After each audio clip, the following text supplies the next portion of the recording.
What's up mga friends? UltraWide signing on. May share lang din akong bagong update sa inyo sa mga fellow motovlogger ko.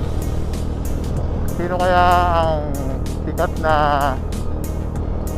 motovlogger dito sa atin ang mag-test o mag-review nitong bagong camera na to na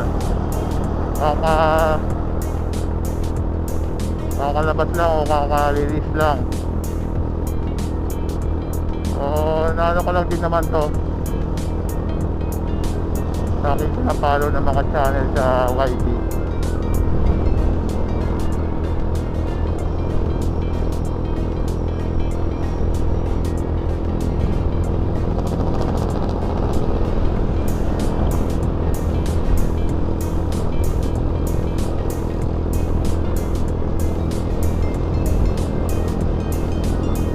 Ito yung ano,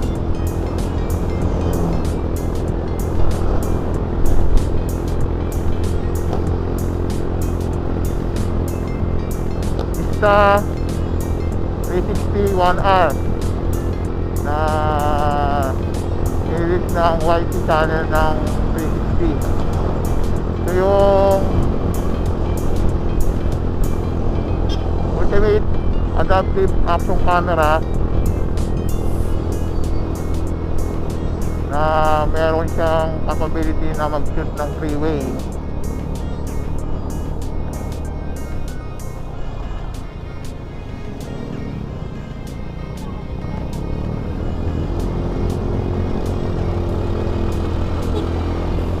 Yung freeway in one action camera.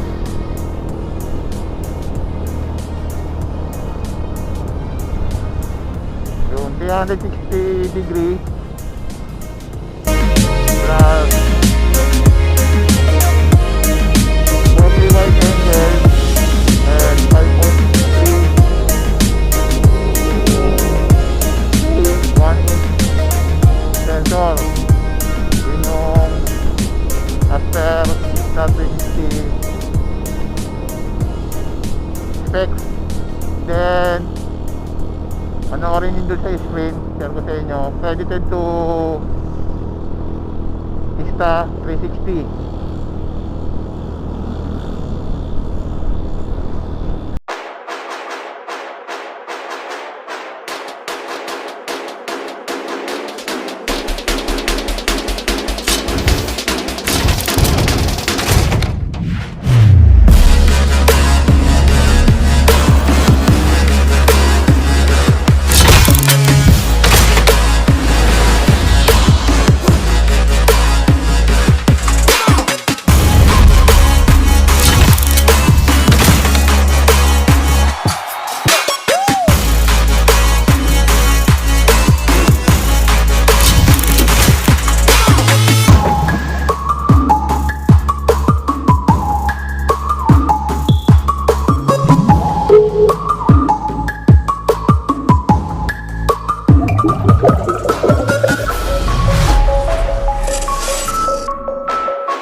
ulitin ko lang, yung bagong labas ng Insta360, yung Insta360 1R,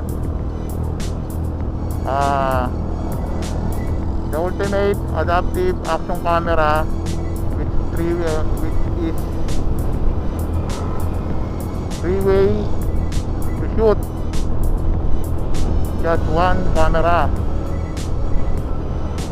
360 degrees plus 4K wide angle plus 5.3K 1-inch sensor. And may nag-unbox na nito sa YouTube, yung pinapalo ko din na channel, yung si Air Photography. Same time nang nag-release ang Insta360 na kanilang video, at sinare ko naman, credited ko sa kanila. Yung kanyang in-unbox is yung Twin Edition siya ng Insta360 1R. So naka-open visor pa rin tayo, and saan nyo na. At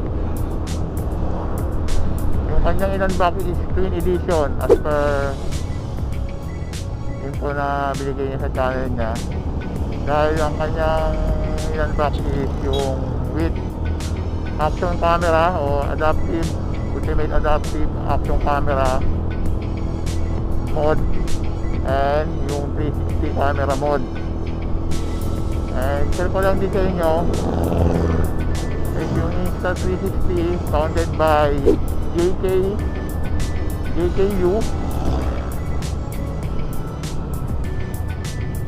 at ang pangalan ng company Shenzhen Arashi Vision Ltd.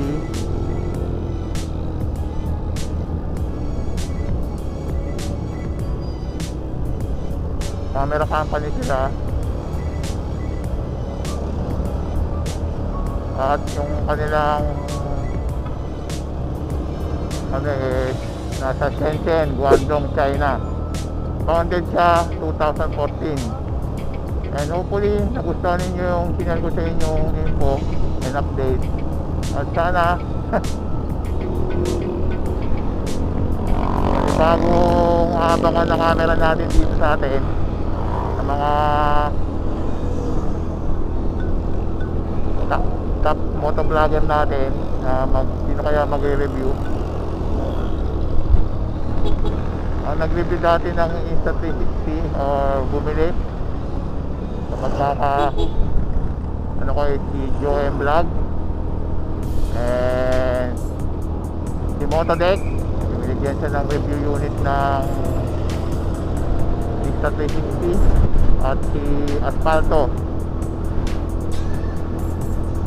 Yun pa lang ang alam kong napanood ko ng local motovlogger natin na may Insta360 1X yata yun. At yun, kung sakaling mag-upgrade kayo, pag-ipunan nyo or mag-decide kayo, GoPro Hero 8 or Osmo Action Cam, DJI Osmo Action Cam, or ito nga Insta360 1R. So siguro hanggang dito na lang. Share ko lang naman sa inyo yung aking nakuhang info, or siguro alam nyo na rin. At yun nga, yung mga video at info is credited to the owner. Just sharing, and hopefully nagustuhan ninyo. At sana pangarap panibagong pangarap na naman na camera, and out of the box is waterproof na siya. Bali by module siya, so maganda. At kung camera na to, kasi pag binili nyo yung Twin Edition na package, andun na lahat ng kanyang mga inaasam na footage at video na mapupunod ninyo. Kung sakaling ito yung pipiliin yung camera, tabangan natin kung sinong top motovlogger ang mag-review nito or bibili. Yun lang, maraming salamat at thanks for watching. God bless. Ride safe, drive safe, and enjoy and do what you love. Stay humble, be real, at ingat din sa pag-motovlog. Ingat lang, ingat. Safety is our priority, number 1 priority. At kung wala sa mood, huwag kami mag-motovlog. Yun. At mga pasaway na mga bus driver, tulad nung kanina, lagpas na sa linya.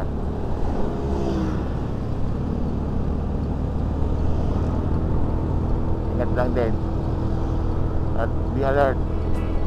Also, muli, papasalamat sa mga masipag mag-comment sa aking channel at manood, sa mga dumalaw. Isip ko lang, click the subscribe button and bell notification icon for future video upload and date and giveaway sa channel ko.